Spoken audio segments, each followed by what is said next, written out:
I remember being 5 years old, walking into my first day of kindergarten at John Berry Elementary School in Meriden, Connecticut. I was so nervous. At that time, I was just learning English. I felt like I didn't belong. It turned out to be a horrible day. My mom had to pick me up early from the nurse's office that day. I'm not sure if it was the feeling of being overwhelmed, being around bigger kids who spoke English a lot better than me, or maybe a feeling that the challenge ahead was just too great. But I recall being overcome with an overwhelming fear. My young mother walked from home a few blocks away to come get me from school. And on the way home, she told me it'd be okay. She told me that school would open doors for me to be able to be anything I want to be. Sarita, I know you're watching. You were right. I also remember a year and a half ago, it seems like forever ago, when I was serving as the Commissioner of Education in Connecticut, sitting in my basement in my makeshift office. At that time, we were deciding how to reopen schools for in-person learning, knowing that excessive school closures would worsen opportunity gaps for marginalized students, but also knowing that haphazard and sloppy reopening would increase the health risk to those I served. During those moments, there were concerns that the challenge was just too great. Like my first day of school, it also seemed impossible. An overwhelming fear made many people nervous about reopening. Yet, remarkably, we did. And today, just over 1 year into President Biden's term, we know what to do. While I recognize the daily challenges our students, our parents, and educators still face, we have better tools now to keep schools safe and thriving amidst a pandemic.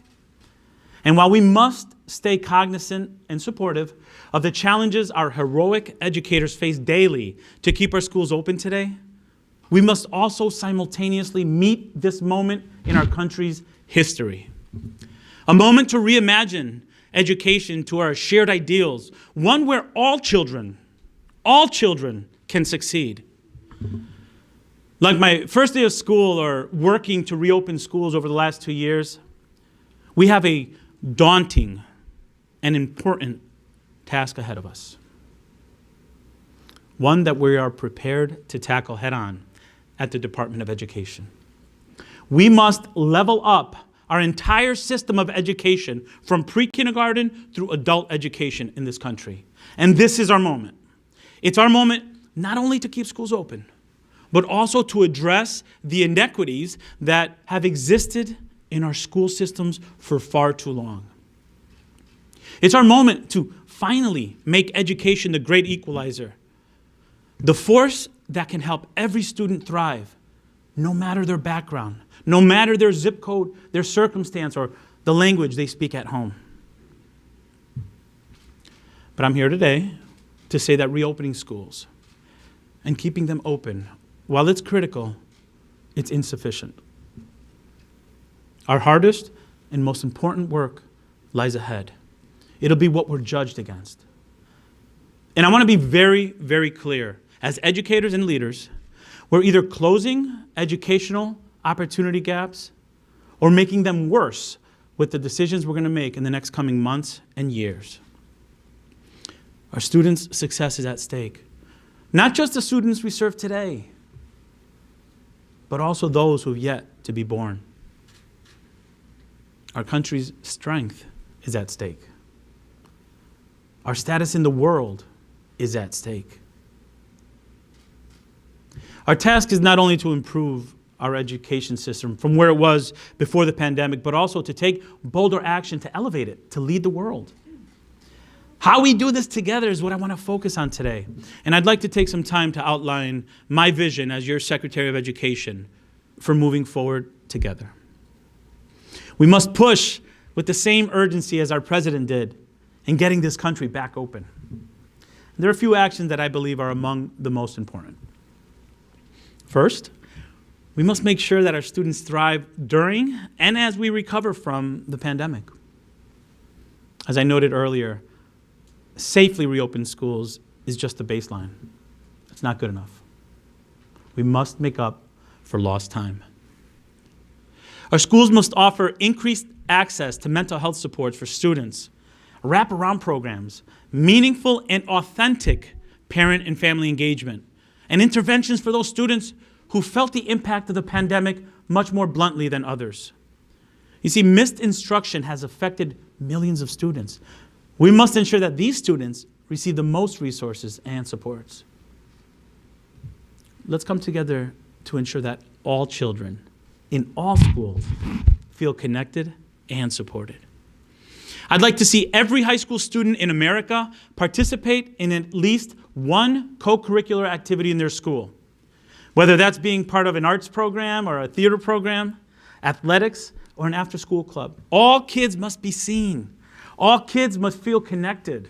And all kids must hear their names in school every day. Thanks to President Biden and Vice President Harris's leadership in passing the American Rescue Plan and providing $130 billion, schools have the resources to not only stay open, but to invest in recovery.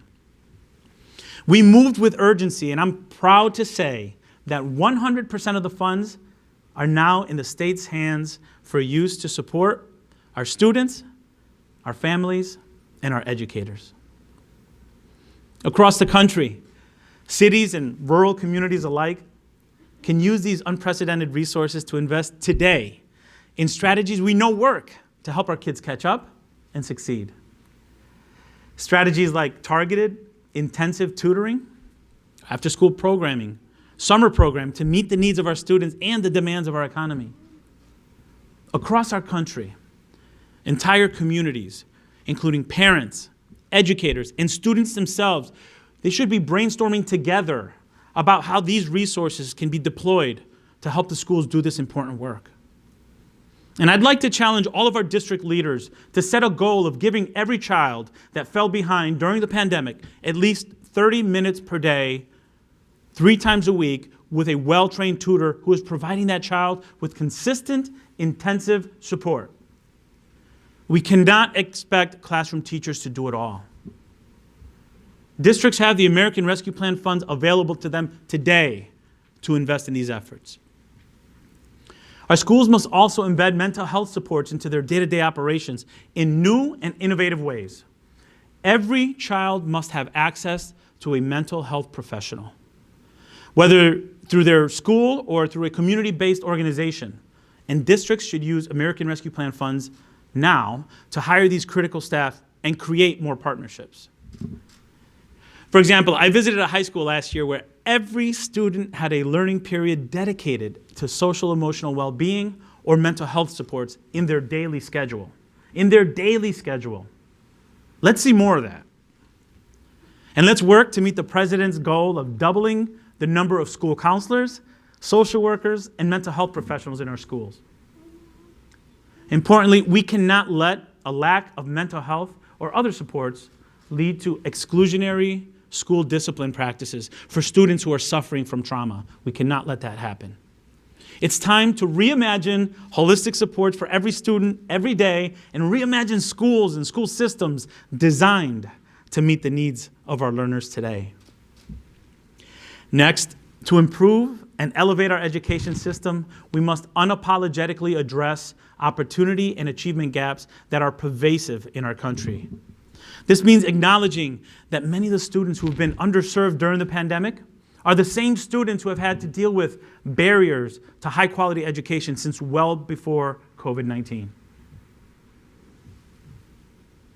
We can't lose this moment, this chance for a reset in education, by going back to the same pre-pandemic strategies that didn't address inequities for Latinos, for Black, for Native students, for students from low-income backgrounds or students from rural communities, for students with disabilities or students experiencing homelessness, or for English learners. Instead, let's do what America does best. Let's turn crisis into opportunity. It means increasing funding for Title I schools